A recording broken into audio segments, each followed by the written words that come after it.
Sa oko 13.000 stanovnika, Laćarak je jedno od najvećih sela u Vojvodini. Da li je dobio ime po poljskom utvrđenju, prvom Lađaru ili Lađamo, nekadašnjem pristaništu na obali reke Save, sa sigurnošću niko ne može da kaže.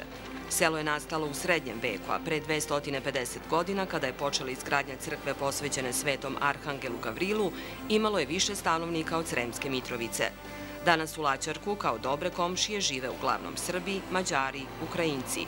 Većina njegovih stanovnika se bavi poljoprivredom. Laćarak ima 2 crkve, 2 seoske slave, 2 spomenika i više od 20 udruženja i sportskih klubova. Svake godine organizuje Kujnicu na šoru i fijakerijadu. Od ove jeseni ima i lepši i uređeniji centra sela.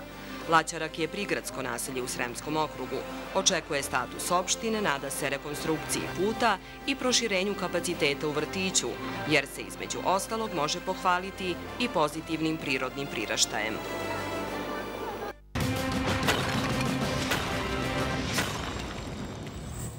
Poštovani gledaoci, dobroveče. Gledate Reč na reč, debatu u kojoj narodni poslanici i odbornici razgovaraju sa građanima koji su ih birali. Večeras smo u Sremskom okrugu i po prvi put u selu u Laćarku. Domaćin nam je osnovna škola Triva Vitasović-Lebarnik. Ja sam Zoran Stanojević i bit ću moderator večerašnjeg razgovora koji zajedno organizuju CESID i RTS.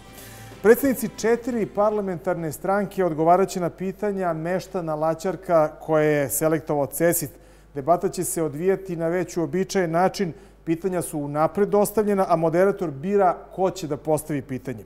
Predstavnici stranaka imaju po 30 sekundi da odgovore na pitanja, onda sledi 5-minutna debata u kojoj nijedan od učesnika ne bi trebao da govori duže od 30 sekundi u jednom pokušaju.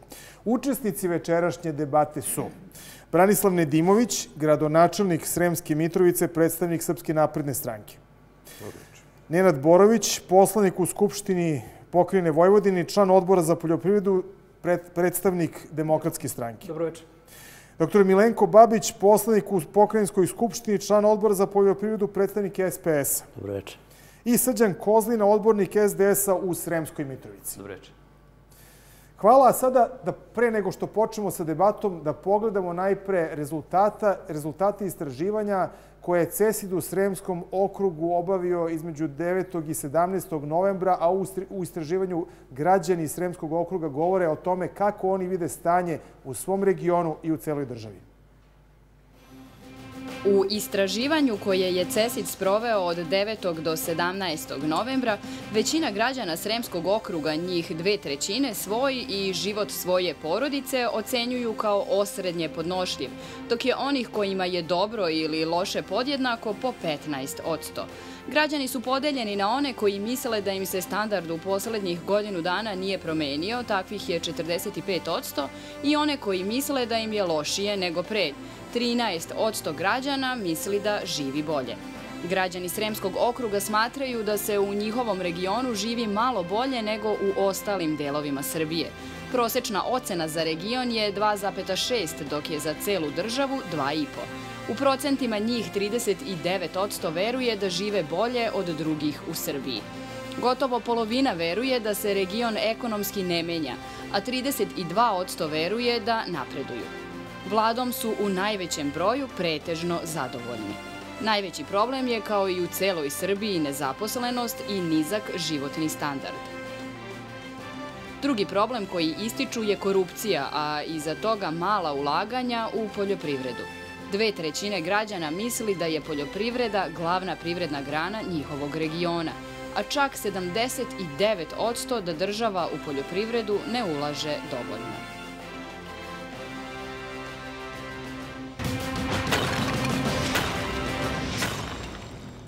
Dakle, videli smo istraživanje, sada odmah idemo na pitanja meštana Laćarka. Dule Jovančević. Samo mikrofon. Dobar dan, Dule Jovančević. Imam 4 pitanja da postavim ministrima. Zašto nema zaštitne cene za svinje, pa da uvoznik i trgovački lobi ne može s nama da manipuliše? Zašto ne bi srpska poljoprivreda i društvo bilo sa poljoprivrednim proizvodima garancija minimalne cene kao što je radnicima garantuje minimalna zarada? Pre nekoliko nedelja cena tovljenika je bila 170 dinara, sad je 125, da mi se to objasni. I ako mogu da vežem i tu i pitanje Siniša Mikić takođe, koje je vrlo slično pitanje ovome, pa da... Dobro večer, Siniša Mikić.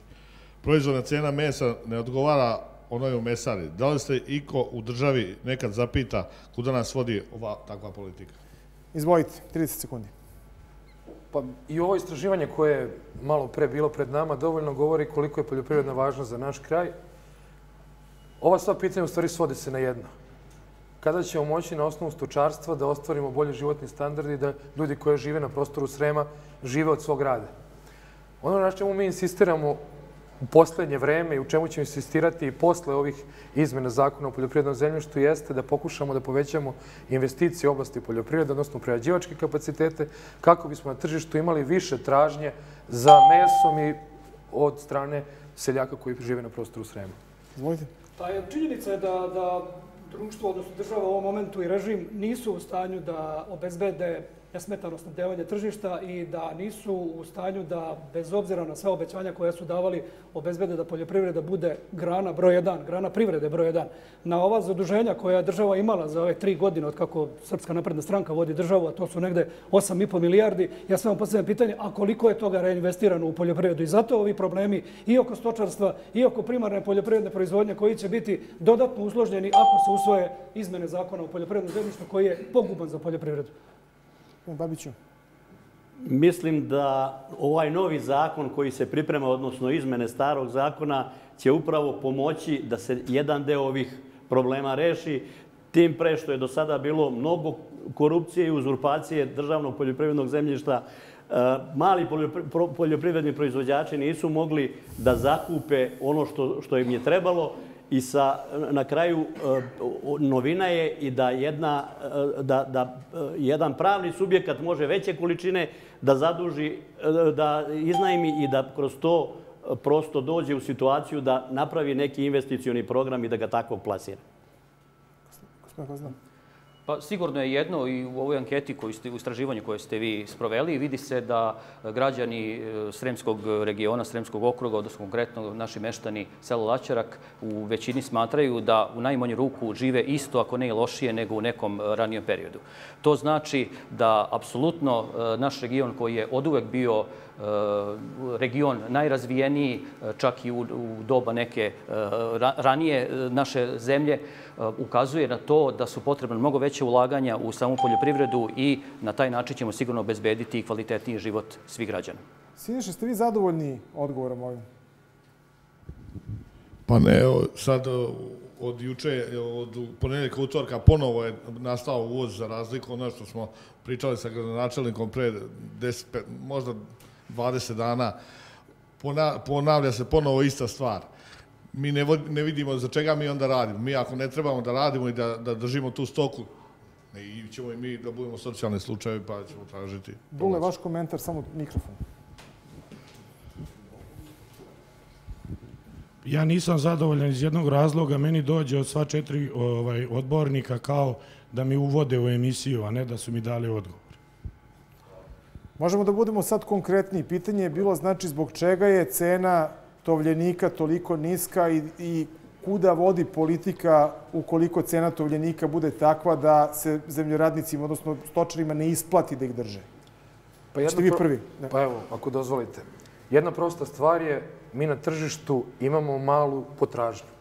Potražnja potiče od toga jednostavno što naši prerađivački kapaciteti nisu u takvom stanju da mogu da izvezu ono što proizvedu konkretno ove klanice koje se nalaze oko nas.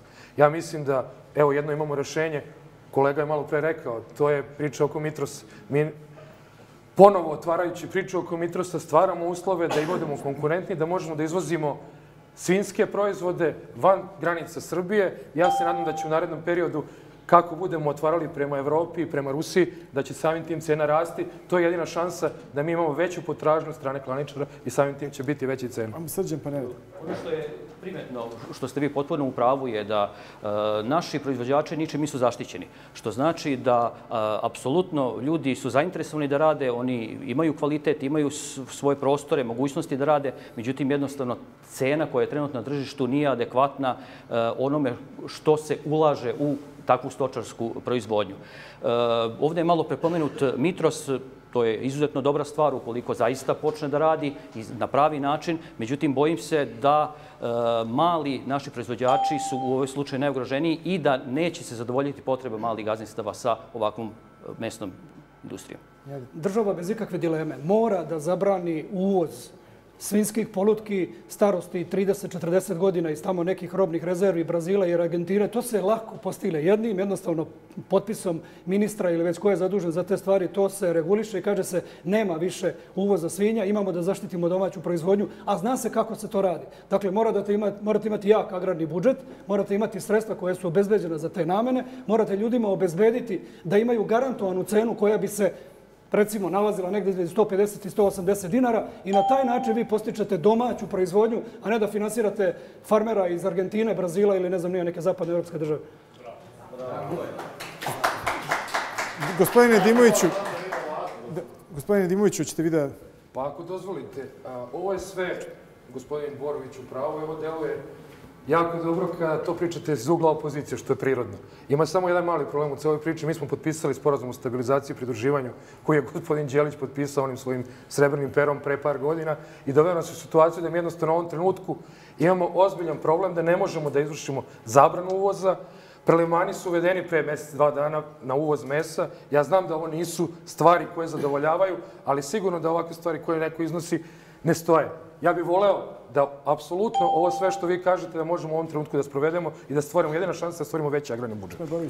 Što se tiče potpisa koji je na SSP-u, dakle, on sa izvozom i sa zaštitom domaće proizvodnje nema nikakve veze. SSP se odnosi na kupovinu poljoprivrednog zemljišta jednog dana kad vi budete zemlja kandidat za ulazak u Europsku uniju, ali vaše domaće zakonodavstvo niko ne sprečava da vi kažete stop prodaj zemljišta, stop davanju tajkunima, hoću da štitim domaću poljoprivredu, to niko ne može da vam zabrani. Na kraju, izvinjam se, vi imate sada 165 miliona evra koji čekaju iz IPARD programa. Problem je samo zato što Uprava za agrarna plaćanja nije u stanju da obezbedi 15 ili 20 ljudi koji su obučeni da mogu da konkurišu i da pišu projekte. To su bespovratne sredstva. Još jedna samo digresija. Neki dan je stigao izveštaj Europske komisije koji kaže da je baš to problem i da je baš to posljedica sporazuma o stabilizaciji pridruživanja koji je potpisan i jedan ogroman problem koji je nastao u vreme kada je jedan ministar poljoprivrede pre jedno 2 ili 3 godine Upravu za agrarno plaćanje prebacio u Šabac, onemogućio uopšte da dobijemo akreditaciju za IPARD program i u ovom trenutku nam je to najveći problem. Zašto 160 miliona stoji? Vi to znate. Pa sad je vraćeno u Beograd. Ali sad je to ovog trenutka. Ali pazite, imate jednu stvar. Vama u izveštaju stoji sve suprotno onome što ste vi rekli. Gospodine Babiću. Zaboravlja se jedna stvar da je privatizacijom koja je urađena unazad 15 godina napravljen jedan harikiri prosto u poljoprivredi, da je od 106 poljoprivrednih kombinata i 91 jedno poljoprivredno dobro, svi su rasparčani, ostalo je 120.000 hektara su dobili pojedinci, napravili svoje latifundije i sad se vraćamo unazad. Mi smo, hteli ne hteli, obavezni posle ovog SSP-a da sa 28 zemalja pregovaramo. Ne može ovako kako se kaže da se odseče. Sa svih 28 moramo pregovarati da bi se vratili na početak. Ja sam po struci doktor veterinarske medicine, pretpostavljam da svi to ovdje znate i svakog dan sam u kontaktu sa poljoprivrednim proizvođačima, sa stočarima i znam koliko je teško u ovoj proizvodnji. Inače, gospodinu Nedimoviću sam bio 4 godine zamjenik gradonačelnika do 2012. godine, tako da znam koliko gospodin Nedimović zna, odnosno ne, o samoj poljoprivredi, tako da me na neki način je čudi što je danas u ovoj emisiji da brani tako zdušno politiku Srpske napredne stranke i vlade.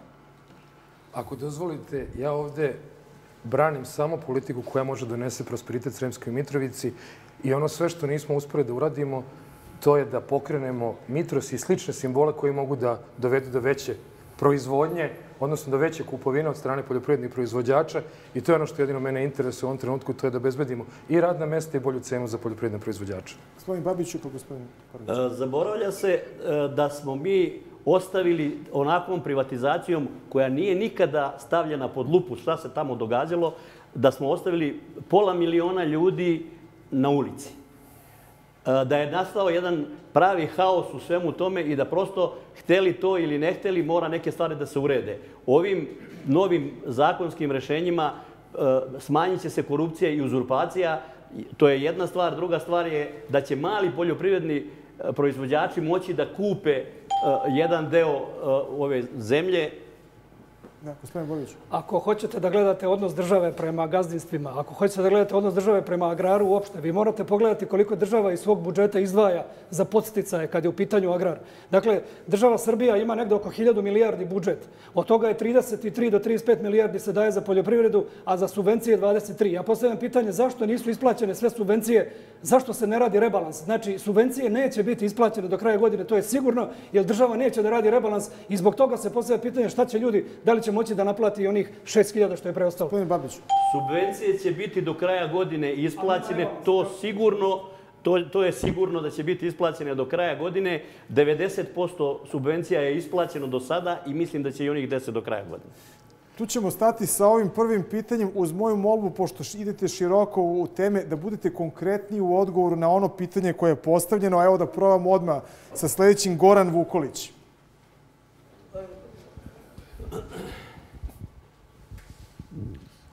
Dobar dan, ja sam Goran Vukolić.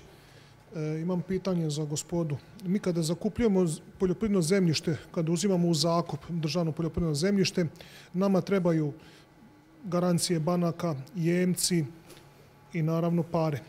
Sve je to obračunato u eurima. Zašto mi to imamo obračunavanje u eurima ako je, zna se, glavna valuta u Republici Srbiji dinar?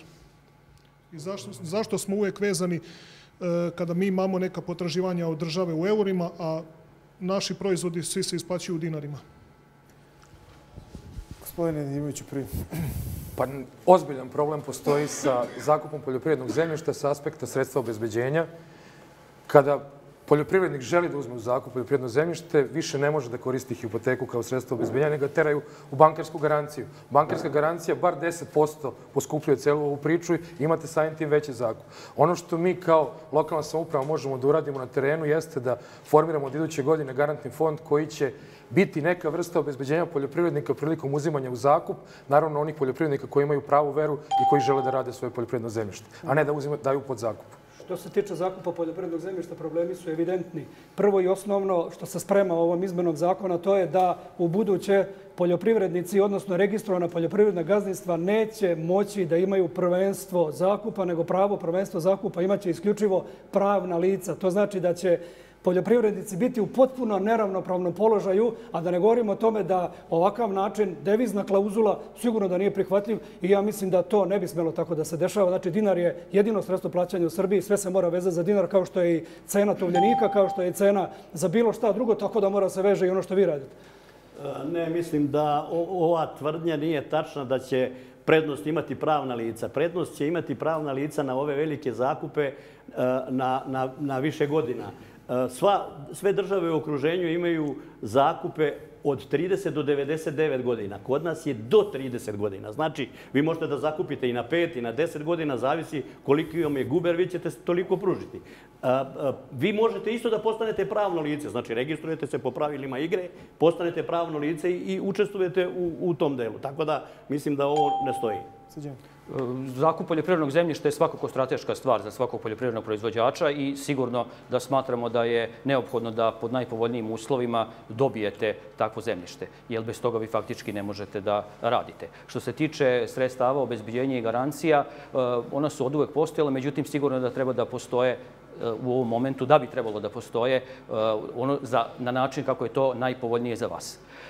Što se tiče uopšte poljoprivrednog zemljišta u našem ovom regionu, ono je najplodnije i najkvalitetnije i sigurno da mora da bude u vašim rukama.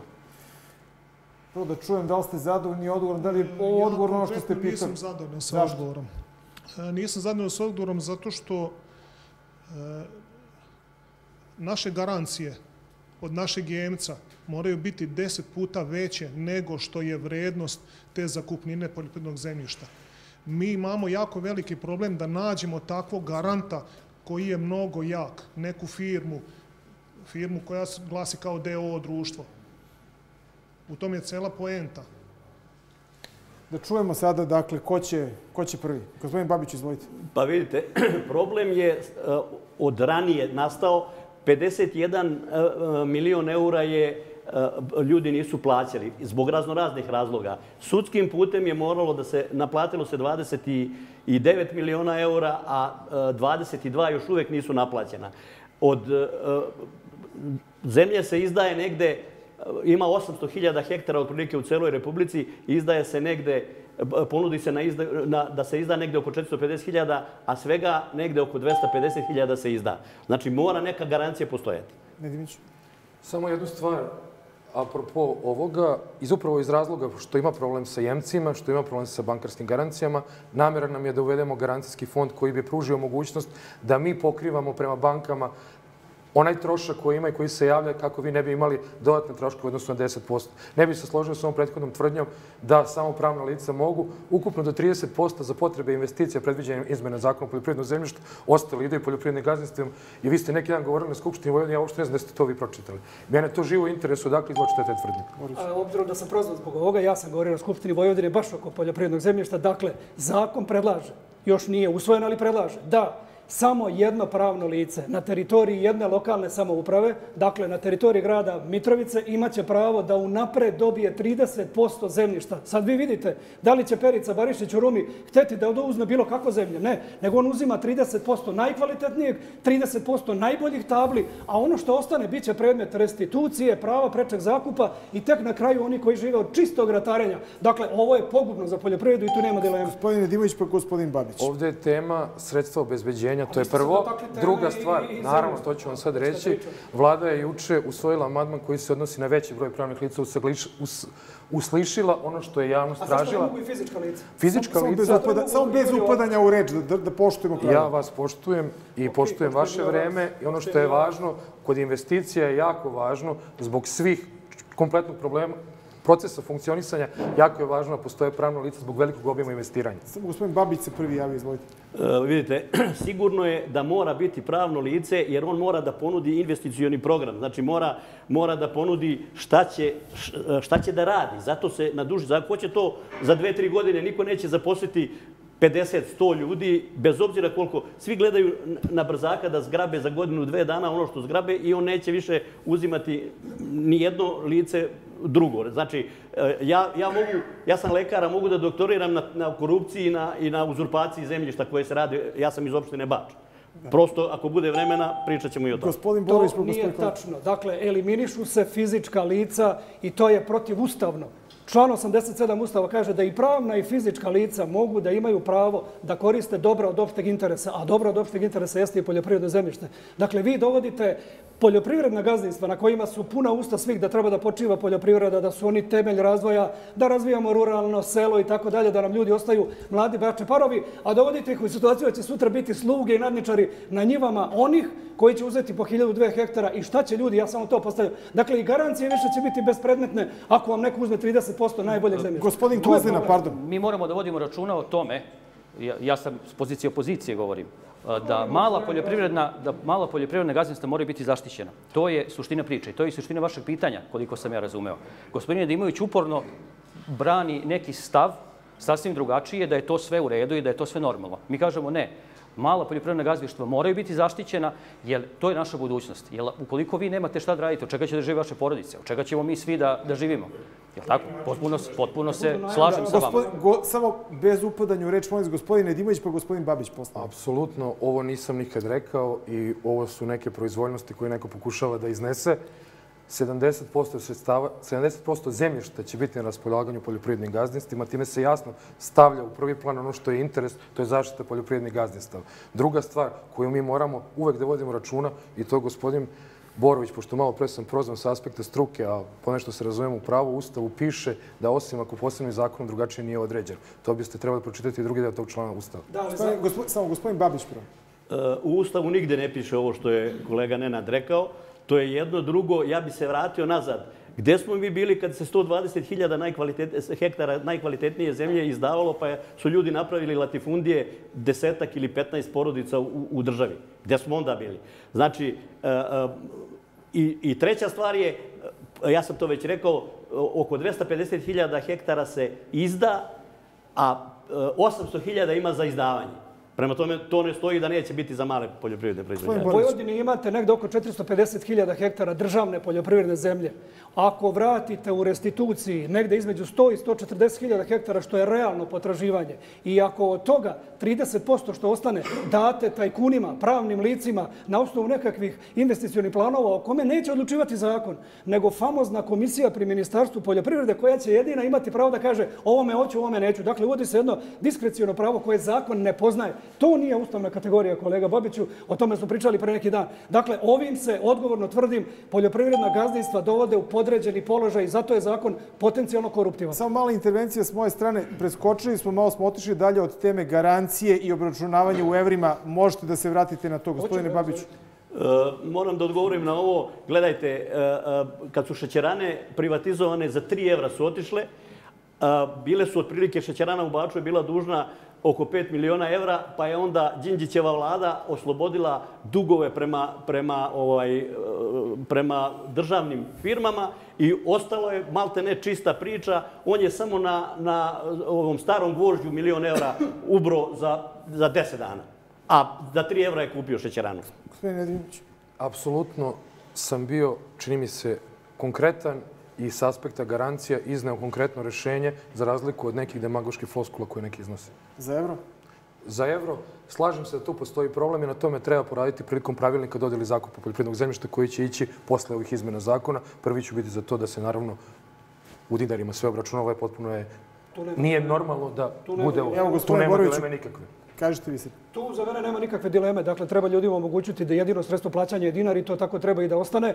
Ja, koliko znam, garancijski fond i u autonomnoj pokrajini Vojvodini, koga Vojvodina ima, Srbija ga nažalost nema, koji pomaže poljoprivrednicima između ostalog i za kupovinu i poljoprivredne mehanizacije i zemljišta i tako dalje, jeste, vezuje se između ostalog i za dinar. Klauzula postoji, ali ako su dugoročni krediti. Ovde je stvar države koja treba da kaže da preseče, ne može više tako i gotovo. Gospodine Dimić, gospodine Kozane, pa samo još jednu digresiju na osnovu ovog garantnog fonda AP Vojvodine s kojim i grad Sremska Mitrovica radi. On se koristi samo prilikom kupovine mehanizacije, kupovine zemljišta. Ovdje pričamo isključivo o zakupu poljoprivrednog zemljišta, bilo na godinu, 2 ili više, koliko će biti u mogućnosti. Ova materija nije ničim regulisana, nije obrađena i stoji kao mogućnost lokalnoj samoupravi da u svom programu davanja zakupa poljoprivrednog zemljišta predvidi sredstva, da upravo ona sredstva koja potiču od poljoprivrednog zemljišta zakupa vrati nazad kao sredstva obezbeđenja za poljoprivredne proizvođače. Gospodine Kozane. Svaka lokalna samouprava, to i vi svi znate i mi svi znamo, da apsolutno usvaja svake godine svoj program zaštite korišćenja uređenja poljoprivrednog zemljišta. Apsolutno je da je nužno da garancije budu u dinarima, to je jedino sredstvo legalno plaćanja u Republici Srbiji, tako da apsolutno se slažem sa vama da se treba na neki način izboriti za tu promenu da bi te sve povoljnosti koje vi kažete budu za vas što bolje. Vratit ćemo se verovatno tokom razgovora još na ove teme, ali sad idemo na sljedeće pitanje. Dragan Žeravić. Dobar dan, ja sam Dragan Žeravić. Htio bih da postavljam pitanje zašto paritet sojine sačme i zrna nije kao u svetu? Svuda se za 100 kg zrna dobija isto toliko i sačme, a u Srbiji proizvođač dobije 75 kg, čak i manje.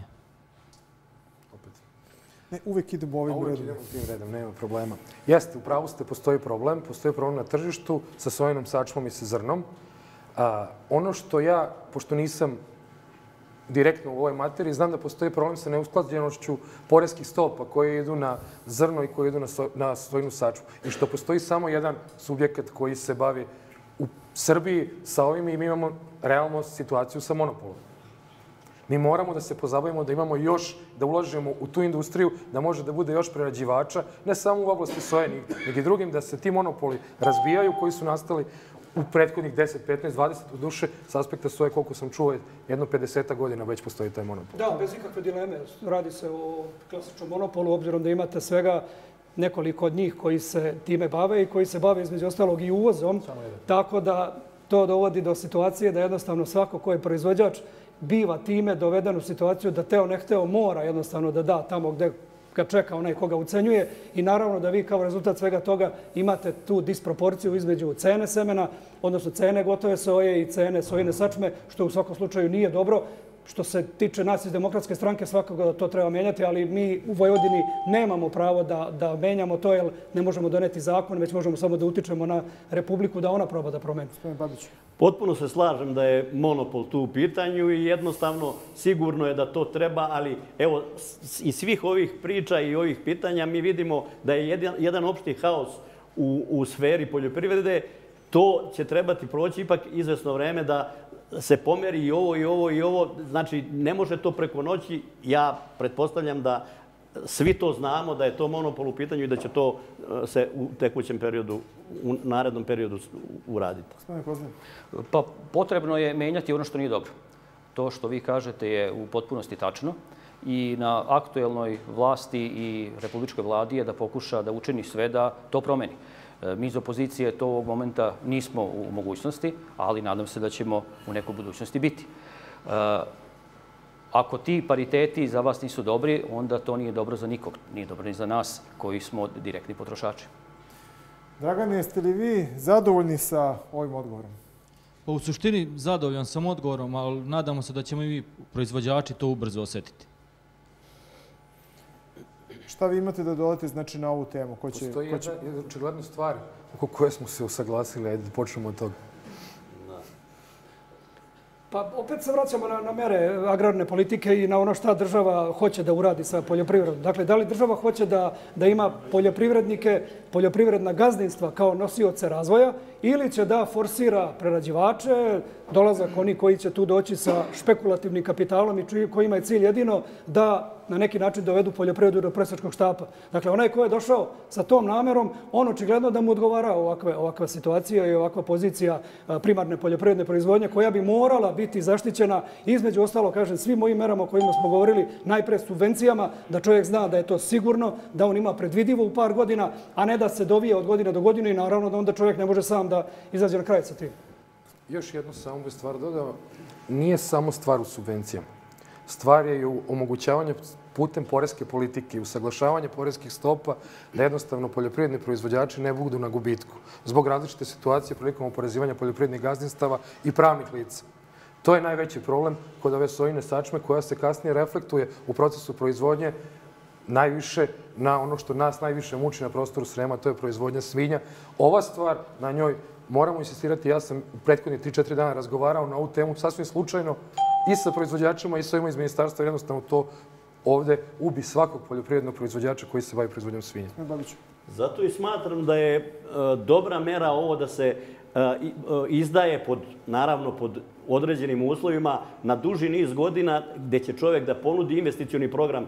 Nije tačno da ne može fizičko lice se registruje pa bude pravno lice. Znači, prosto mora da se donesu mere investicione. Neće niko za 2-3 godine da zapošljava ljude, neće niko da unosi prerađivačke kapacitete. On sve gleda da zgrabi za 2-3 godine i to je to. Gospodine Kozma, pa gospodin Borić. Apsolutno da je vaša proizvodnja ugrožena sa ovim paritetima, zato što svi znamo da je sojina sačma jedna od praktično najvažnijih komponenti, pogotovo to u svinja.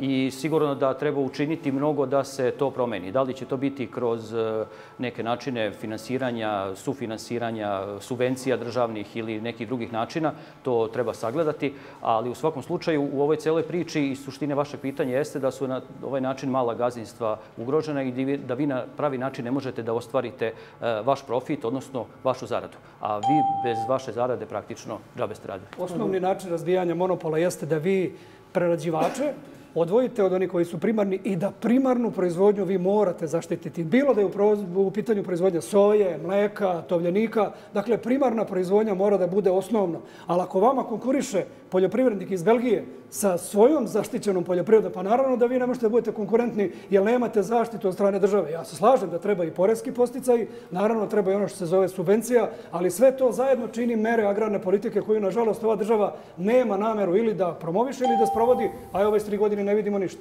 Samo još jednu digresiju. Nama trebaju prerađivački kapaciteti koji će otkupiti sirovinu. Mi smo tu najviše u problemu. Zbog toga imamo problem sa tražnjom na tržištu. Imamo jako veliku količinu primarne poljoprivredne proizvodnje i nemamo, da tako kažem, prerađivače koji su u stanju da otkupe to. Mi upravo kroz ove izmene zakona o poljoprivrednom zemljištu želimo samo 30% da podstaknemo onih u odnosu na ukupnu količinu zemljišta, postaknemo da imamo ovakve prerađivačke kapacitete. A ono što malo pre ste spomenuli, da nemaju poljoprivredna gazdinstva, ja se tu ne bi složio i to vam je ista stvar kod industrije u odnosu na zanatlije i u odnosu... Imaju 70% zemljišta, imaju na raspolaganju koje mogu da dobiju. Kad se vrati restitucija, gospodine Nedimoviću, šta će ostati ljudima, bare i špicavi, što mi kažemo u Sremu, šta će ostati njima za licitaciju? Znači, najveći deo zemlje, najbolja zemlja otiće u napred.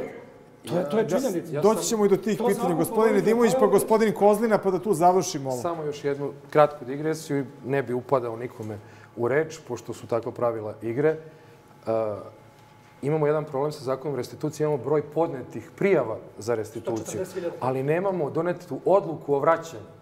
Odakle vi znate da je svaki podneti zahtev će biti obrađen? To je paušalne izlaženja i paušalna, između ostalog i ubacivanja ovakva. Ja mislim da ovo je besmisleno na ovakav način diskutovati. Uopšte to ne stoji tako. Da, gospodine Kozlina, pa da završimo sa tim. Ja samo imam jednu ovakvu sugestiju, primedbu. Slušam gospodina Nedimovića koliko zdušno brani politiku Srpske napredne stranke i aktuelne vlade. Vi svi znate da je gospodin Nedimović bio svojevremeno i poslanik DSS-a, pa je branio stavove Koštunicine vlade, pa dok je hteo da se učlanjuje u DS, branio je stavove Dragana Đilasa, sad brani stavove Srpske napredne stranke Aleksandra Vučića, ali dobro, može moj, sve je to život, sve je to politika, valjda će se to menjati. Slažem se za politiku, samo što nema veze sa temom, ali dobro. Samo to ništa više. Da. Idemo sada na sledeće pitanje, gospodin Vojislav Mirnić. Dobroveče, poštovanje, Vojislav Mirnić.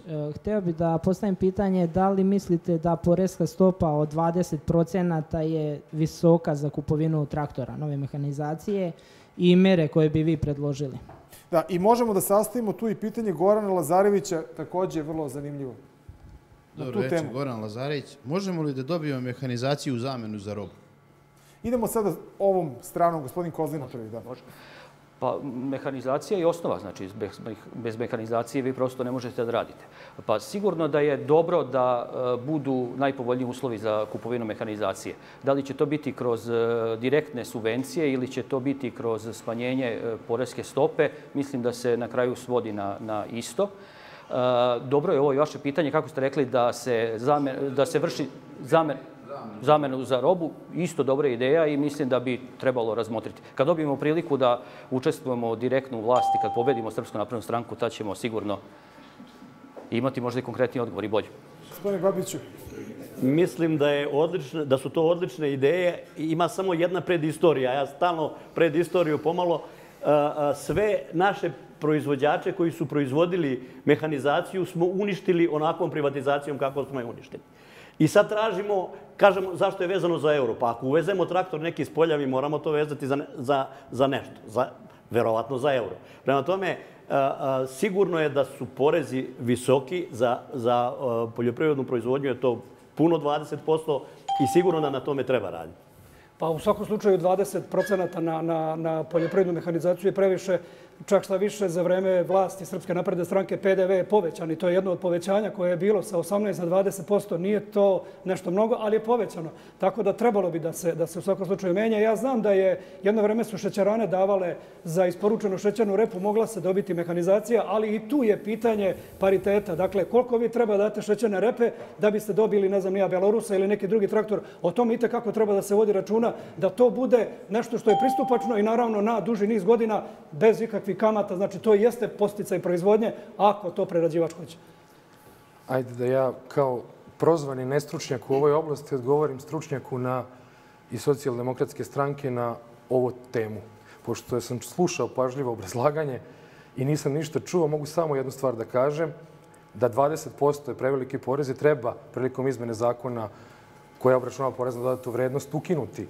Apsolutno PDV, jer nismo mi toliko bogati traktorima i mehanizacijom da bismo imali privilegiju da jednostavno udarimo 20%. Što se tiče zamene, ona u ovom trenutku postoji na nekoliko mesta. Moguće, slažem se s ovim da je problem pariteta u ovom trenutku. Ono o čemu bi trebalo razmisliti, to je uvezivati robne rezerve sa zamenom mehanizacije i onome što se predaje prilikom poljoprivredne proizvodnje. Prvo da čujemo reakcije, samo da vidim ko će prvi. Gorane, hoćete vi? Može. 98. godine je zadnja bila menjaža za pšenicu. Jedan Ferguson je koštao 4 vagona, a sad košta 8. Da, Vojislav. Ja sam u suštini delimično zadovoljan odgovorom, samo bi jednu konstataciju da dam na gospodina Borovića, pošto niko od ovih seljaka nije dužan da zna zakon o budžetskom sistemu, a nadam se da ga on poznaje, da rebalans nije uslov da bi se isplatile subvencije, nego postoji i druge mere kao što su apropriacija od 5% tekuća budžetska rezerva, ali bi se složio sa konstatacijom da je bilo krajnje vreme da se ovim stočarima, ljudima koji su ovde prisutni, isplati prema njima njihovo dugovanje. Što se tiče poreske stope, mislim da ne bih sad da mi komentarišemo hleb od 3 dinara, ali da je vreme stvarno da se izađe u susret, da seljaci obnove mehanizaciju i da se nađe neki lakši metod, odnosno instrument kojim bi se to omogućilo. Hvala. Ko će prvi? Mogu ja, obzirom da je u pitanju zakon o budžetskom sistemu i obaveza države da isplati ona sredstva koja su zaostala. Postavljam pitanje zašto država i režim nisu već isplatili. Da imaju novaca, verovatno bi isplatili. Da imaju volje, isplatili bi. Dakle, ako ne postoji ni novca, ni volje, zna se kako se radi. Postoji rebalans, zna se put kako se to donosi. Sredstva se sa tih 5% apropriacija, bojim se, ili iz tekuće budžetske rezerve, neće moći. Dakle, država je predvidela za ovu godinu 23 milijarde dinara u agrarnom budžetu kao posticaj kroz subvencije i ona je to imala obavezu. Ako nema, mora da promeni to kroz rebalans. Ne vidim drugi način. 90% je to isplaćeno. Znači, ostale onih 10% i evo ja imam uveravanje da će do kraja godine tih 10% biti isplaćeno. S tim da se vratimo i na temu mehanizacije, zamene i... Ajmo prvo gospodine Dimović, pa ćete onda vidjeti. Zahvaljujem. Što se tiče zamene mehanizacije, ona postoji, koliko mi je poznato, kod jednog privrednog subjekta koji menja, čini mi se, za traktore, da li se zovu New Holland ili tako nešto, radi se zamena u ovom trenutku. Slažem se, za pšenicu postoji problem i postoji problem pariteta. Ovo je vrlo interesantno kao tema kada se bude sada radio zakon koji će se ticati finansiranja poljoprivredne proizvodnje, da se ubaci kao jedna od mera. Ona postoji za neke vrste poljoprivrednih proizvoda, radi se sad, ali čini mi se da samo jedan u ovom trenutku to radi. Upravo se teo da kažem u vezi sa tom promjenom zakona, ali ljudi su verovatno upoznati, ali treba podsjetiti još jednom na to. U autonomnoj pokrajini Vojvodini postoji taj garancijski fond koji između ostalog subvencioniše kamate, obzirom da su kamate itekako velike zbog svih onih problema koje Srbija ima. To je nizak kreditni rejting i velika obavezna rezerva koju morate držite kao banka. Dakle, garancijski fond je tu da jednim delom subvencioniše kad su u pitanju kamate. Što se tiče poreza, znači bez ikakve dileme treba ga svesti, obzirom da se radi o hrani, na 10% kao što je porez na hranu. Ako se odnosi na proizvodnju hrane, 10% je tu, 10% treba da bude na mehanizaciju maksimalno. Gospodine Kozlina, pa gospodine Divinić. Kada odemo u naša poljoprivredna gazdinstva, vaša poljoprivredna gazdinstva, sigurno je da vidimo da je mehanizacija uglavnom zastarela i da je nužno da se menja. Sad, bez nekih pravih izmena zakona, bez nekih takvih povoljnosti novih za vas, vi ste nemoćni da nešto i veće uradite, a povezano sa onom i našom prethodnom temom, jer praktično kroz ovakvu cenu stoke vi faktički sami ne možete da isfinansirate kupovinu nove mehanizacije. Zato je nužno da se zakon menja i da se sva podrška uputi prema vama, malim gazdinstvima i individualnim poljoprivrednim proizvođačima. Samo ću se nadovezati na gospodina Borovića i na garancijski fond. Grad Sremska Mitrovica je ove godine imao liniju kojom je obarao kamatnu stopu koja je imao garancijski fond na nabavku opreme. Ona je bila ograničena s aspekta količine sredstava, odnosno za koju opremu je moguće to odraditi. Sljedeće godine će ta mera i dalje postojati i mogu da potvrdim da je ova mera jako dobra kod nabavke opreme. Kada bismo tome dodali umanjenje ili ukidanje PDV-a na promet poljoprivredne mehanizacije, mi bismo dobili vrlo verovatno, vrlo brzo noviju poljoprivrednu mehanizaciju kod naših poljoprivrednih proizvođača. Inače, kroz taj rad fondova i Fonda za razvoj poljoprivrede i Fonda za garancijskog fonda, prosječna starost poljoprivredne mehanizacije na poljima u Vojvodini jeste smanjena sa nekih 30 na negde oko 17 godina. Upravo zahvaljujući tim merama. Naravno, to nije dovoljno, ali u svakom slučaju treba slediti te fondove i te konkurse. Ja ne znam koliko Sremska Mitrovica radi na tome, ali, na primjer, opština Ruma je jedna od najboljih opština u Vojvodini. Kad pogledate pojedinačno koliko je povučeno sredstava iz tih fondova koje Vojvodina može da obezbedi kad je u pitanju i mehanizacija i uopšte podrška primarnoj poljoprivrednoj proizvodnji. Ko pa gospodine Dimić? Mi svi dobro znamo da vi dobijate određene subvencije koje su, nažalost, vrlo skromne, vrlo minimalne, čak koliko i znamo u ovoj godini nisu ni isplaćene u nekom velikom obimu. Te subvencije bi svakako moglo da se poprave. Eto, jedan možda od načina za poboljšanje stanje u poljoprivredi jeste da ne bude samo subvencija po hektaru zemljišta, nego da možda bude i po prinosu. Znači, što se kvalitetnije i bolje radi, da apsolutno se dobije veća podrška od države. Pa možda je i to jedan od načina ali to znači da se onda ne menjaju ništa oko poreza i zamene za mehanizaciju, pošto je mehanizacija tema. Ne, mora da se menja, to nije sporno, nego ja samo kažem još jedan od primjera, još jedna od mogućnosti kako bi se popravilo stanje u ovoj oblasti. Gospodin Babić. Pa ja sam bar 3 puta rekao da je 90% ovih subvencija isplaćeno. Bar 3 puta, ne znam da li kolega nije čuo, ali sigurno će i ovih 10% do kraja biti isplaćene, a potpuno se slažem što god može ta poreska politika da uradi da se ova mehanizacija obnovi.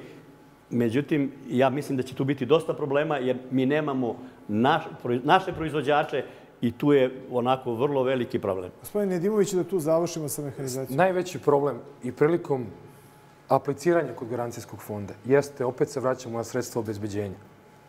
To je rak rana koju mi imamo u ovom trenutku. Da ne biste morali da date zemljište, da sutra neko ostane bez zemljišta kao osnovnog resursa.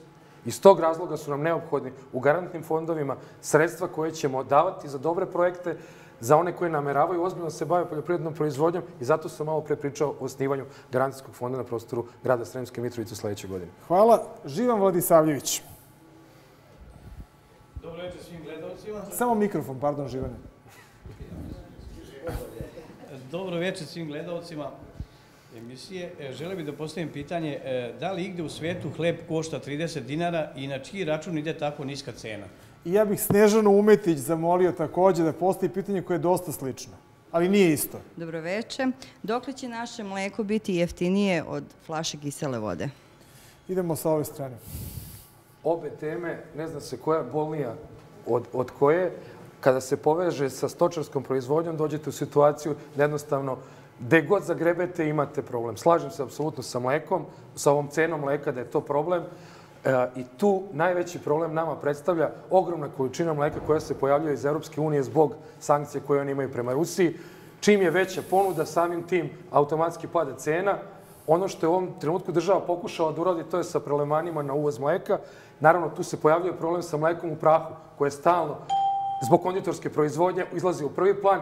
To su problemi na kojima se mora raditi jer jednostavno doći ćemo u situaciju da neće niko proizvoditi. Hrana u Srbiji je i u onoj bivšoj državi zajedničkoj Jugoslaviji bila uvek i ostala socijalna kategorija. Dakle, vi imate da se socijalni mir čuva cenama poljoprivrednih proizvoda, između ostalog i hleba, i mleka, i mesa, i zbog toga jeste jedan od razloga. Drugi razlog jeste što su ljudi, što je jako mala kupovna moć i vi stvarno ne možete da kupite, ali kad vam dođe mleko koje se prodaje po istoj ceni, možda i jeftinije nego domaće, onda se postavlja pitanje kako to kad se plati i uvoz, i PDV, i carina, i sve, vi opet imate onaj ko je uvezao. Dakle, samo je problem u tome da se domaća proizvodnja mora štititi, između ostalog i time da se donese garantovana cena mleka 35 ili 36 dinara, odnosno 30 eurocenti, i to je to. Ostavimo to za debatu. Jedan od problema, svi su problemi vezani za malu kupovnu moć, za malu proizvodnju koju mi u ovom trenutku imamo, za sav onaj haos koji je dočekan sada i prosto nema mogućnosti nekih velikih u tom delu da se nešto može popraviti, ali naravno ove izmene zakona će sigurno dosta toga doneti na teg, da tako kažem, malih proizvođača, jer će moći da za svojih 30 hektara da zakupi još, pa da povećanjem proizvodnje neke stvari ispegla. Pa očigledno je da politika koja se vodi trenutno od strane Vlade Republike Srbije, stezane kaiša, znači smanjenje plata u javnom sektoru, smanjenje penzija, pa i ljudi koji rade u privatnom sektoru ne mogu da zarade na pravi način, dovodi do toga da su i cene ovoga što vi kažete izuzetno niske, jer upravo time se na neki način čuva socijalni mir. Ako se tako nastavi, ja se bojim da daleko nećemo stići i da je daleko taj moment kada će se u stvari cene tih proizvoda podići. Komentare, samo kratki.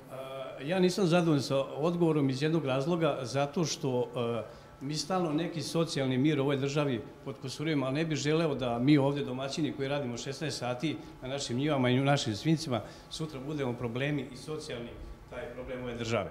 Znači, s našim radom želimo da nam bude plaćen rad i naš proizvod, ne tražimo mi nešto, neke tu subvencije, tražimo samo cenu naših proizvoda i našeg rada, koji je 16 sati. Niko se nije setio kombajnera koji rade na 50 stepeni i skidaju pšenicu i hrane ovaj narod. A oni ga, taj hleb od 30 dinara, sakaju. Da, Snežana, samo kratko. Isto nisam zadovoljna sa odgovorom, zato što je mleko kao mleko, a mi, naše porodice se izdržava, mi školujemo decu tako, naša deca nama pomažu na njivi, isto tako, jeli, i kako mi, od čega mi dalje šta da proizvodimo, kako da istvorimo egzistenciju za decu koja se treba školovati, koja rade, koja nam pomažu na imanju, jeli? Hvala, da vidimo ko će prvi. Pa nije problem, evo, mogu i ja, zato što, pogotovo kad je u pitanju proizvodnja mleka, mi imamo jedan problem ovdje, a to je da vi u Srbiji otprilike 77% poljoprivrednika jesu vezani za stočarstvo. Imate negdje oko 140.000 umatičenih krava, imate negdje oko 1.500 miliona litara mleka se proizvede godišnje. Ali gde je sad tu problem? Problem je u tome što vi u situaciji kada država treba da garantuje cenu, vi ste imali cenu na 22 ili 23 dinara u jednom momentu, što je potpuno deplasirana cena i onda vi pitate kako to sada da mleko, a mleko inače u prodavnici bude 80 do 100. Dakle, ko je taj ko ubere kajmak? Pa samo onaj ko je prerađivač, o čemu smo i malo pre pričali. Monopol prerađivački je nešto što država mora da spreči. Ja se potpuno slažem sa vama da to nije dobra politika na takav način. Ja sam upravo to želeo i da vam kažem. Jer vi ako radite korektno, pošteno, vi treba da zaradite i da izdržavate i sebe i svoju porodicu. To je potpuno razumljivo. Znači, neprihvatljivo je da neko radi i da to bude uludo ili džabe ili nazovite to kako god želite. Zato je to potrebno da se menja i sigurno da je potrebno sprovesti možda čak i neke mere da bi se zaštitio domaći poljoprivredni proizvođač. Samo jedna stvar koja se tiče uopšte čitavog odnosa prema poljoprivredi, a vezana je za to da li mi želimo centralno plansko upravljanje našom privredom sa aspekta cena ili želimo tržišnu utakmicu. Ono, da bi mi pravilno mogli tržišnu utakmicu da imamo, moramo razbiti te monopole, moramo imati veći broj prerađivača, moramo ih dovući u Srbiju i imati tržište. Nama se tržište u zadnjih 10 godina, 15, samo smanjivalo. Mi više ne možemo ni da izvodimo ni svinje za Crnu Goru, ni za Bosnu, jednostavno sužava nam se prostor, isto je sa mlekom, sve se sužava i samim tim dolazimo u problem, jer jednostavno pojavljuje se određena količina koju nemamo gde da plasiramo. A pitanje je kako to da se reši? Samo to što sam rekao, samo pravljenje novih proizvođačkih kapaciteta koji bi mogli da otkupe i plasiraju na tržišta koji imaju potrebu za mleko. Gospodin Borović. Pa vi imate u Srbiji dovoljan broj mlekara. Neke su se već dosta ovako i na tržištu snašle, ali problem je, kažem, u jednom momentu kako se država ponaša u situaciji kada vama iznenada iz nekih razloga cena mleka padne. Dakle, gde su sad tu podsticajne mere, gde je sad tu onaj ko treba da interveniše i kaže stop, to tako ne može. Pala je cena tovljenika, država se pojavljuje u istog momenta kao neko ko to mora da otkupi. Dakle, taj tržni višak ne može da bude na ulicu pušten, jer gde će ti ljudi da pokolju svoju stoku, da daju krave, ne znam nija, ko što se desilo jedne godine, pa su ljudi masovno poklali i onda dolazite u situaciju da jednostavno kako da se bavite proizvodnjom kad nije ništa predviđeno. Gospodine Kozner. Pa, apsolutno je tačno što gospodin Borović kaže. Znači, vi niste u mogućnosti da izvršite neku prekvalifikaciju, dokvalifikaciju. Vi jednostavno imate svoje objekte, imate stoku životinje koje gajite, od kojih živite, od praktično te vaše proizvodnje i potpuno je neprihvatljivo da država ne interveniše u momentu kada je vama najteže. Određenih proizvodnih kapaciteta za preradu, recimo, mleka ima u Republici Srbiji, ali oni, nažalost, nisu upošljeni u dovoljnoj meri. Tako da, apsolutno, u ovoj situaciji država je ta koja mora da stane iza vas. Funkcija države jeste da obezbedi tržište, gde će određeni proizvod moći da se plasira. Mi imamo nekoliko u ovom trenutku sporazuma sa različitim državama tipa Rusije, tipa Turske, tipa Kazahstana, da imamo specijalne režime trgovine. Upravo na ovim prostorima mi moramo da nađemo koje su to proizvodi iz oblasti mleka koje možemo da plasiramo kako bismo našu prerađivačku industriju bukvalno terali da kupuje u što većoj količini mleko. Ako oni hoće da kupuju, samim tim će i cena rasti. Negde to mora da ode na kraju, a ne samo da se svede bukvalno da ono što se proizvede nema ko da kupi, nema šta da se uradi s tim. Kako spasiti poljoprivrednika? To je pitanje. Kako čoveku pomoći i farmi jednoj koja ima 20, 30, 50, jednu kravu, nije važno, da u situaciji kada je došlo do naglog pada cene, kako čovjek da se ponaša? Znači, vama dođe Imlek i kaže, ja dajem 23 dinara, ne mogu više, radi šta znaš i umeš, da ga bacam. Ali vrlo kratko, ne bih da podužam, ali ništa niste rekli o uvozu, koji također verovatno malo remeti cenu. Što se tiče uvoza, u jednom momentu Srbija je bila zatrpana mlekom zato što je došlo do one situacije sa aflatoksinom. Vi ste imali u jednom momentu naglo 0,5% koliko se skočilo, kompletne zalihe koje su imali iz Hrvatske i susednih zemalja došle su u Srbiju bez ikakvog razloga. Dakle, tu je Srbija morala isto da povuče granicu i kaže ne može. Evo još gospodine Dimović. Ne bi sad da ovdje budem branilac bilo čega, ali koliko je meni poznato, ovih dana se pominjala priča o prelemanima kao zaštitnoj uvoznoj taksi da ne može da se uvozi mleko u Srbiju. Nešto je odrađeno po tom pitanju, ali je problem ostalo to mleko u prahu o kojemu sam malo pre pričao, koje nije bilo pokriveno prelemanima zbog konditorske industrije. To je bio problem. A za sirovo mleko uveden je preleman koji važi do 31.12. Mislim da je 7 dinara subvencije jako malo. Da, i pošto imamo još odličnih pitanja, sve manje vremena, Stanija Rogulja.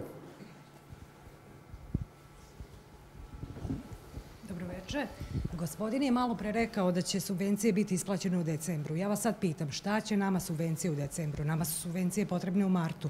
I da li oni koji pišu uredbe znaju da naša godina počinje 1. oktobra, a ne 1. januara? Hvala. Hoćemo sa ove strane sad. Hvala. Pa subvencije su nužne i neophodne. Znači, to je ono što je vama potrebno.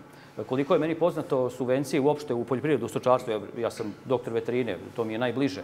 Znam da su subvencije za, recimo, tovni junad ranije isplaćivane unapred, znači praktično pre nego što predate kao završni tov na klanicu. Sada uredbom od 1. januara 2015. godine te subvencije će se isplaćivati unazad i u potpunosti ste vi sada u nekoj vrsti čekanja i mogućnosti šta će biti, kad će biti i da li će uopšte biti. Subvencije svakako da su potrebne, one čak mogu da se možda i povećaju. Gospodine Babiću. Pa prosto ne mogu se sve subvencije isplatiti u januaru i februaru. Tokom cele godine se isplaćuju, ostalo je, opet ponavljam, više ne znam koji put, 10% tih subvencija da se isplate i čvrsto su uveravanje da će one do kraja godine biti isplaćene. Jeste tu problem zato što se agroekonomska godina i kalendarska godina ne poklapaju. Dakle, poljoprivreda ima svoj kalendar, a ovaj ostali kalendar nije se poklopio sa njim. I vi sad imate situaciju o kojoj sam govorio da nije isplaćeno. Gospodin Babić, čija ministarka iz SPS-a, tvrdi da jesu, evo vidite da nisu. Dakle, šta je problem? Vi to morate pratiti kad su radovi, a ne da vi čekate da prođe godina, pa kad se setimo mi ćemo isplatiti i poljoprivrednike. To onda nije organizovana briga države prema agraru, već je to jednostavno stihija koja tako traje već vremenom i onda ljudi su naravno nezadovoljni. U ovom trenutku imamo dva problema koje se tiču isplate subvencija. Jedan je zato što zakon o finansiranju poljoprivredne proizvodnje nije limitirao datumima do kada za određenu vrstu proizvodnje moraju da se isplaćuju subvencije, nego ostavio kalendarsku godinu.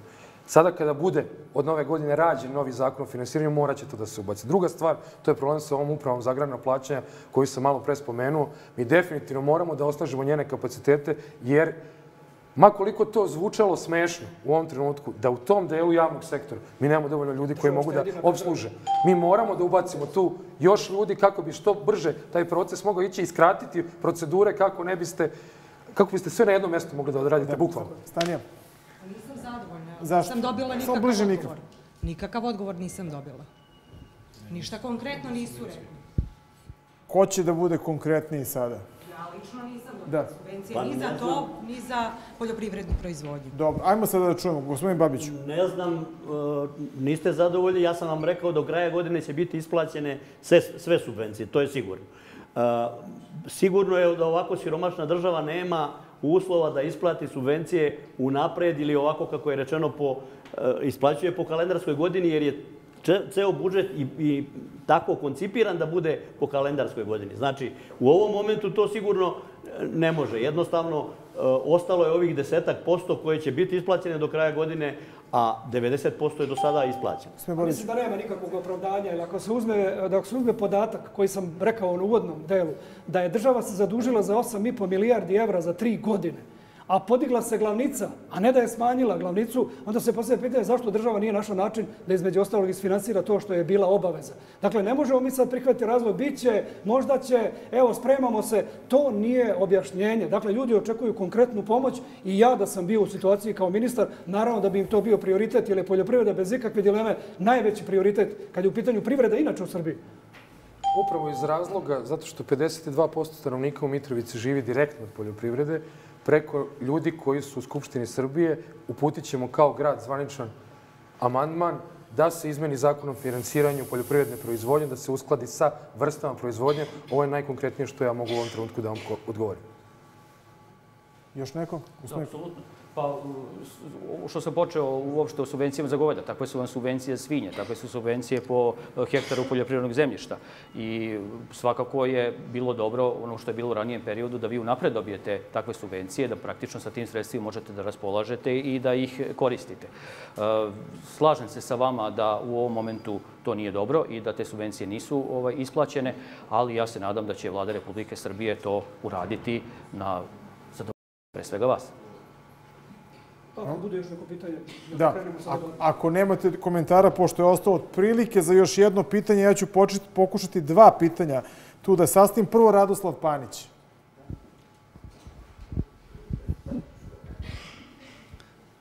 Dobro večer, pozdrav vama i gledaocima. Ja bih postavio pitanje zašto se državna zemlja, odnosno ne izdaje na godinu, 2 ili 3, a ne na neki duži period, iz toga razloga što se đubrenje vrši samo azotnim đubrivima, a ne i onim kompleksnim koji daju rezultate na duži period. I gospodin Predrag Popović. Predrag Popović, proizvođač iz Laćarka. Pozdravljam sve prisutne, te postaviti određena pitanja. Da li će biti prodaje zemlje strancima, pod kojim uslovima, kako ćete zaštititi nas male proizvođače i da li će i domaći proizvođači moći pod istim uslovima da vrše zakup zemljišta i kupovinu kao i strana lica i da li će, zašto domaći proizvođači često dvostruko više plaćaju cenu zakupa i kupovine zemljišta u odnosu na strance? Hoćemo sad sa ove strane. Može. Vrlo interesantna tema vezana je za jednogodišnje davanje u zakup poljoprivrednog zemljišta. Najveći problem u ovom trenutku predstavlja zato što nije završena restitucija. I ona onemogućava da idete na višegodišnje zakupe. Izmenama zakona o poljoprivrednom zemljištu omogućava se davanje poljoprivrednog zemljišta u zakup na veći period. Restitucija je blizu kraja, blizu su procesi. Procesi su gotovi u Beogradu, valjda Nišu i Kragujevcu. U Novom Sadu ima najviše problema zato što je najveći broj zahteva, što je sasvim prirodno zbog količine zemljišta. Druga stvar, što se tiče prodaje zemlje strancima, ta stvar je ispregovarana u sporazumu o stabilizaciji i pridruživanju od 2017. godine. Izmenama zakona o poljoprivrednom zemljištu koji bi trebao da stupi na snagu u narednih 15-20 dana, bit će omogućeno malim poljoprivrednim proizvođačima da kupe poljoprivredno zemljište do određenih, ja mislim da je do 30 hektara, nisam 20, evo ljudi koji konkretno se bave time, bit će omogućeno na određeni vremenski period. Priča se o vremenskom periodu od 5 godina, ali mislim da treba uraditi da je to prekratko. Treba prolongirati im bar 10 godina kako bi mali proizvođači svoje proizvodnje mogli da isfinansiraju kupovinu zemljišta. Izlazimo malo iz vremena, lajmo da se... Da se odmah nadovežem na ovo što je rekao kolega Nedimović. Dakle, što se tiče prodaje zemlje, zakon predviđa da bi mogla da se zemlja prodaje i, da tako kažem, poljoprivrednim gazdinstvima na period od 20 godina. Samo postavlja se pitanje, vi morate da imate maksimalno 20 hektara svoje zemlje da biste mogli da kupite. Sve preko toga ne možete da kupite više zemlju. 20 hektara je sa, recimo, 10.000 evra hektar, to je 200.000. Da li vi za 5 godina možete na vaših 20 hektara ili sa ovakvom politikom koja se vodi u agraru da zaradite tih 200.000 i što treba da sejete? Bojim se da bi to moglo biti samo nešto nelegalno, ali neću da kažem to u javnom servisu. Gospodin Babić, idemo u redu. Vidite, tamo piše mali poljoprivredni proizvođač koji ima do 30 hektara svoje zemlje može da kupi do 20 hektara. Ne kaže se da mora 20 hektara. Znači ima neko 10 hektara negde, ima 2-3 hektara za voćnjak, za bilo šta što može da kupi, on će to da kupi. On će se pružiti prema guberu koliko je dugačak. Znači ne može da kupi sa 30 hektara da kupi 20. Naravno da ne može, jer jednostavno nema čime da vraća te dugove. Tako da... Ono što je najvažnije u ovoj cijeloj priči je da naši domaći poljoprivredni proizvođači moraju biti u posjedu naše poljoprivredne zemlje. Da li će to biti kroz način zakupa dugoročnog državnog poljoprivrednog zemljišta, da li će to biti mogućnost da se kupi poljoprivredno zemljište i mislim da je to prava stvar da se na takav način podrže naši domaći poljoprivredni proizvođači i naša gazdinstva. Osnova je u Republici Srbiji, pa i Vojvodini u Sremu, je da imamo najviše malih individualnih poljoprivrednih gazdinstva i samo način koji će štititi njih kao takve je nešto što je ispravno i korisno. Samo da čujemo reakcije Radoslava i Predraga. Ko će prvi? Pa vidite, u suštini više smo išli na prodaju zemljišta nego što smo išli na način o zakupu. Da. To je vaša zamjerka, znači da bude više o zakupu. Vi? Evo, ja bih rekao nešto, pošto ste vi imali jedan određen predlog narodni poslanici, pošto zakon ulazi u proceduru. Ja sam inače u radnoj grupi za izradu oko zemljišta pri ministarstvu. Moratorijum se može staviti od 1. septembra 2017. što su mnoge zemlje urade. Ja predlažem da naši narodni poslanici to sada iznesu tamo i u odboru za poljoprivredu, pošto su prisutni gospodin Kovačević iz Sremske Mitrovice kao član odbora za poljoprivredu. Ali nisam dobio odgovor zašto mi nismo izjednačeni oko zakupa i kupovine zemlje kao stranci, jer mi duplo više plaćamo zakup i kupovinu. Evo da čujemo ko će prvi, gospodin Babić, gospodin Borović, pa idemo redom.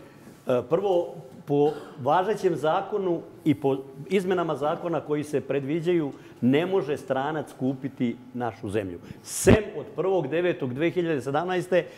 koje je SSP potpisao Boža Đelić, kako se to uradilo? Mi sa 28 zemalja s kojima je potpisan i s kojima je ratifikovan SSP, sada moramo razgovarati sa svakom pojedinačno da prihvate. Mi smo jedina zemlja kandidat koja je ušla u tu priču.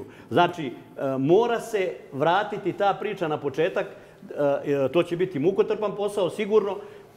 Znači, stranac ne može kupiti nikako za sada, a do 1.9.2017. mislim da će se to rešiti. Samo pošto je malo vremena da se držimo ovih 30 sekundi svako, molim vas. Zakon koji se sada dovodi u skupštinsku proceduru predviđa nešto novo što do sada nije bilo, a to je pravo prvenstva zakupa. Vi ste do sada imali pravo prečeg zakupa, onaj ko je stočar, a sada imate pravo prvenstva zakupa, gdje će isključivo biti preduzeće, ne poljoprivredno gazdinstvo. Nigde se ne pominju poljoprivredna gazdinstva. Mi smo kao Skupština Vojvodine tražili da se izjednače poljoprivredna gazdinstva i preduzeća. Ovim se samo favorizuje jedno preduzeće na teritoriji jedne lokalne samouprave. 30 godina se njemu daje zemljište. Ko će od nas to doživjeti? Daj Bože da svi budemo živi tada, ali bojim se da 30 godina možda od nas neće ni dočekati. Samo kako gospodinu Babiću dozvolim da odgovori odmah. Vidite, to što Nenad priča, evo, gospodin Nedimović je malo pre rekao da će tu dati se šansa. Ono što je osnovno, mora da da investicioni program. Kroz njega mora da da šta će da uradi, šta će da ugradi, na koji način će koliko će da zaposli. I lokalna samouprava je ta koja će kazati da li je to Pera ili je Mika. Znači, tu prosto nema... Ne, tako je... Ajmo samo trenutak. Gospodin Nedimović pa gospodin Borović. Evo, samo ću jednu stvar. Ovih dana je usvojen jedan amandman na vladi koji će dati pravo većem broju lica, a ne jednom. Malo pre sam to spomenuo ako ste me pažljivo slušali. Druga stvar koja se dešava sa aspekta ove strane, kupovine zemlje od strane stranaca. Mi imamo ozbiljan problem. Jedina smo zemlja koja je pregovarala sa Europskom unijom i koja je dobila da u procesu pregovaranja mora od 1.9. da ima ograničen vremenski period do kad mora da pusti zemljište stranim subjektima. Ali bilo je pitanje i za cenu. Da li ovi ljudi moraju da plaćaju duplo skuplje nego što recimo plaćaju stranci? To ne mora da bude po SSP-u. Pa stranac ne može da kupi. Ne da kupi, ali recimo o zakupu kad se radi. Samo par, molim vas, samo gospodin Nedimović da završi. Ako može, što se tiče zakupa i što se tiče prodaje, piše isključivo domaća pravna lica da mogu da uzimaju i zakup i kupuju u ovom trenutku. Od 1.9.2017. bit će moguće nešto drugo. Zbog SSP-a ako ne pregovaramo sa 28. Bilo je interesantna ova tema sa onim srebrnim penkalom. Mi nismo svesni šta smo u tom trenutku uradili s aspekta poljoprivrednog zemljišta. I nema pravo kupovine, ni zakupa strana. Tako je.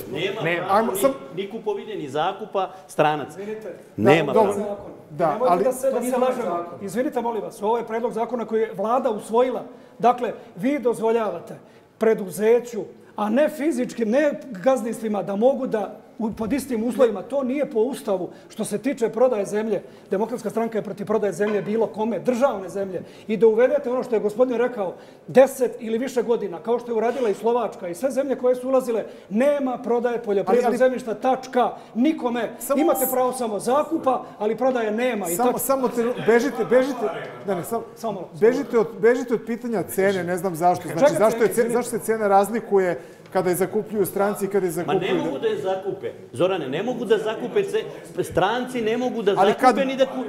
Pa kako će biti kad bude pitanje? Da, dobro, gospodin Kozlin, izvolite. Ta zemlja je dva naparena tako. Vi znate, vi ste stariji čovjek. Zato su generacije tamo stradale. Da se to parceliše, grupiše. I sad vi doćete da prodate. Da, samo nećemo se...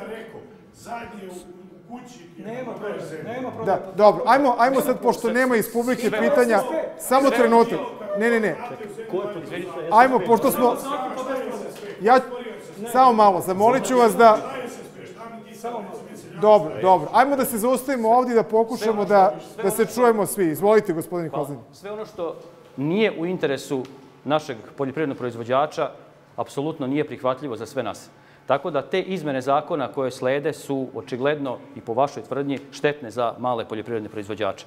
I gospodin Nedimović zdušno brani sada neku priču koja je trenutno aktuelna. Ranije je zdušno branio onu priču koja je pre bila aktuelna, ali to nije danas tema.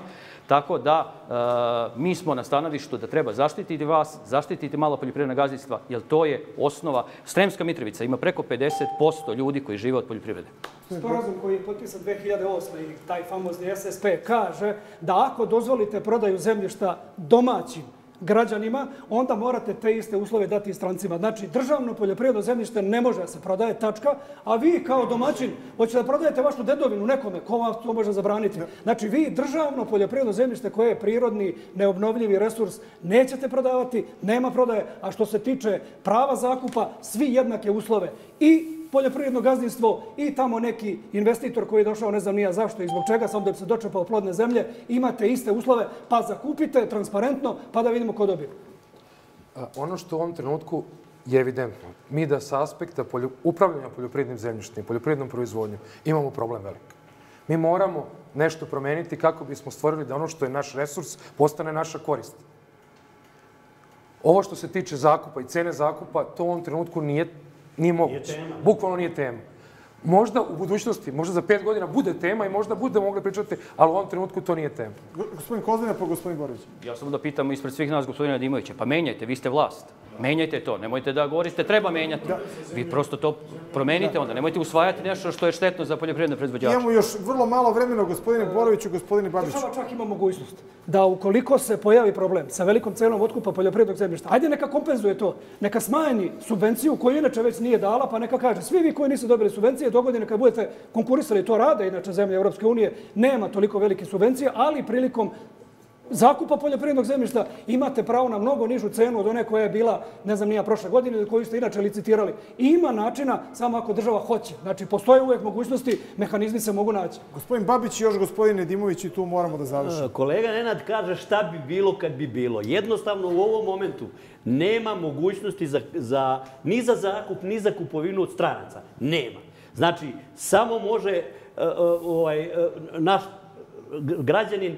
Ono što je problem, to je 1.9.2017. koje je Boža Đelić potpisao i mi moramo sa 28 zemalja da pregovaramo. To je tačno. Ali ja moram da završam. Prema tome, gospodin Nedimoviću, još vi i kraj. Samo trenutak da čujemo gospodine Nedimovića. Ja ću samo kratko, 10 sekundi. Ideja je da se menja, jer u ovom trenutku ne funkcioniše.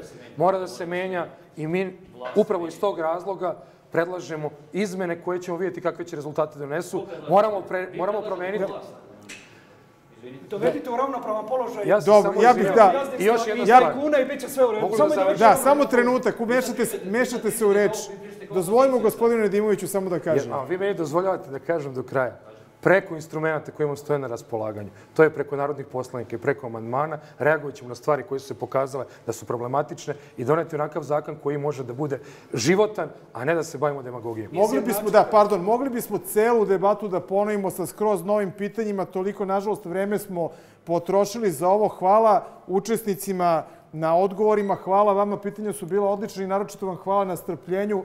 I znam kod ovakvih razgovora da ljudi nikad nisu sasvim zadovoljni. Hvala naravno i Laćarku kao domaćinu i hvala školi Triva Vitasović Lebarnik.